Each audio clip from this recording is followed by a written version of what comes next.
Este capítulo apresenta uma série de testes que revelam o coração humano. A questão do divórcio expõe a dureza do coração que se afasta do projeto original de Deus. As crianças representam a dependência humilde e receptiva necessária para entrar no reino. O homem rico mostra como os bens podem se tornar um ídolo que impede a entrega total.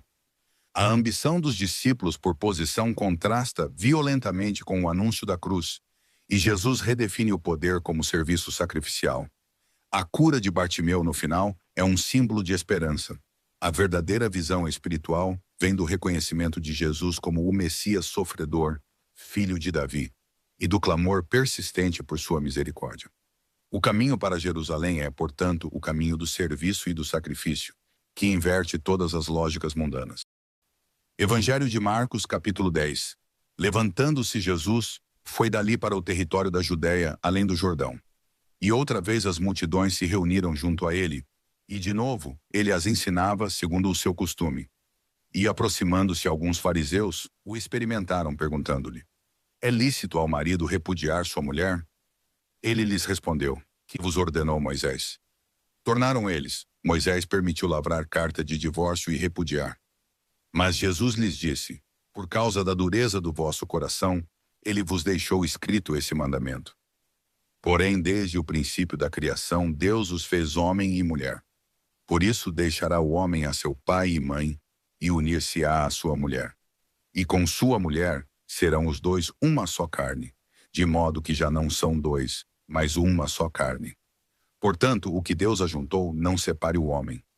Em casa voltaram os discípulos a interrogá-lo sobre este assunto.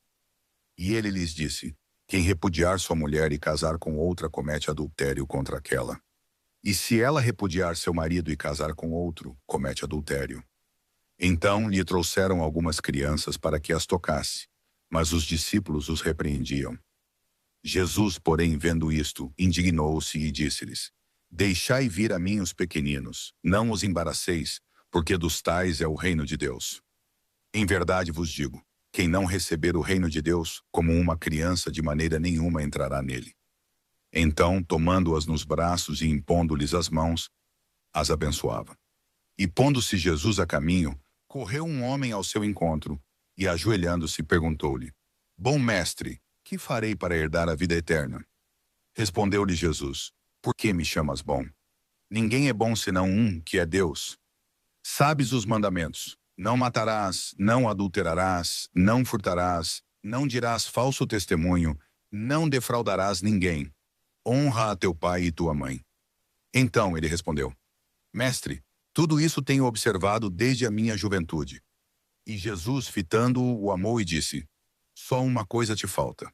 Vai, vende tudo o que tens, dá-o aos pobres, e terás um tesouro no céu. Então, vem e segue-me.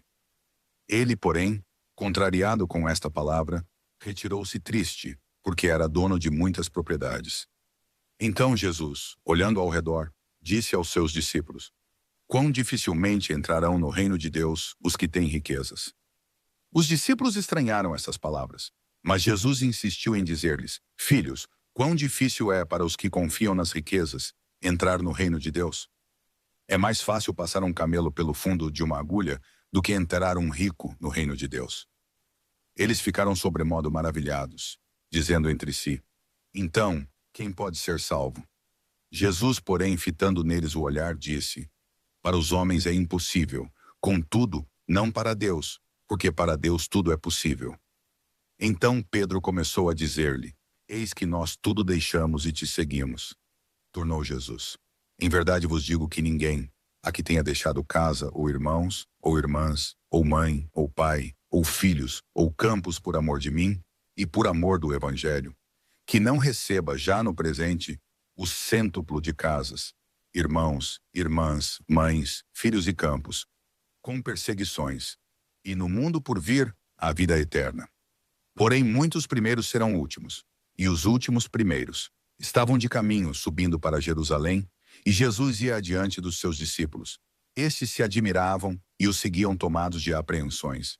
E Jesus, tornando a levar à parte os 12, passou a revelar-lhes as coisas que lhe deviam sobrevir, dizendo: eis que subimos para Jerusalém, e o Filho do Homem será entregue aos principais sacerdotes e aos escribas. Condená-lo-ão à morte e o entregarão aos gentios. Hão de escarnecê-lo, cuspir nele, açoitá-lo e matá-lo.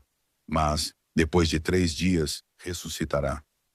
Então se aproximaram dele Tiago e João, filhos de Zebedeu, dizendo-lhe: Mestre, queremos que nos concedas o que te vamos pedir. E ele lhes perguntou: Que quereis que vos faça? Responderam-lhe: Permite-nos que na tua glória nos assentemos um à tua direita e o outro à tua esquerda. Mas Jesus lhes disse: Não sabeis o que pedis. Podeis vós beber o cálice que eu bebo, ou receber o batismo com que eu sou batizado?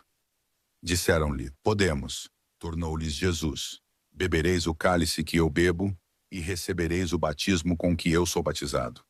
Quanto, porém, ao assentar-se à minha direita ou à minha esquerda, não me compete concedê-lo, porque é para aqueles a quem está preparado. Ouvindo isto, indignaram-se os 10 contra Tiago e João. Mas Jesus, chamando-os para junto de si, disse-lhes: Sabeis que os que são considerados governadores dos povos têm-nos sob seu domínio, e sobre eles os seus maiorais exercem autoridade. Mas entre vós não é assim. Pelo contrário, quem quiser tornar-se grande entre vós, será esse o que vos sirva. E quem quiser ser o primeiro entre vós, será servo de todos. Pois o próprio Filho do Homem não veio para ser servido, mas para servir e dar a sua vida em resgate por muitos. E foram para Jericó. Quando ele saía de Jericó, juntamente com os discípulos e numerosa multidão, Bartimeu, cego mendigo, filho de Timeu, estava assentado à beira do caminho. E ouvindo que era Jesus, o Nazareno, pôs-se a clamar: Jesus, filho de Davi, tem compaixão de mim. E muitos o repreendiam para que se calasse, mas ele cada vez gritava mais: Filho de Davi, tem misericórdia de mim. Parou Jesus e disse: Chamai-o. Chamaram então o cego, dizendo-lhe: Tem bom ânimo, levanta-te, ele te chama. Lançando de si a capa, levantou-se de um salto e foi ter com Jesus. Perguntou-lhe Jesus: Que queres que eu te faça? Respondeu o cego: Mestre, que eu torne a ver. Então Jesus lhe disse: Vai, a tua fé te salvou. E imediatamente tornou a ver e seguia a Jesus estrada fora. Não esqueça de deixar o seu like e se inscrever neste canal para nos ajudar a crescer e levar a palavra de Deus a mais pessoas. Obrigado.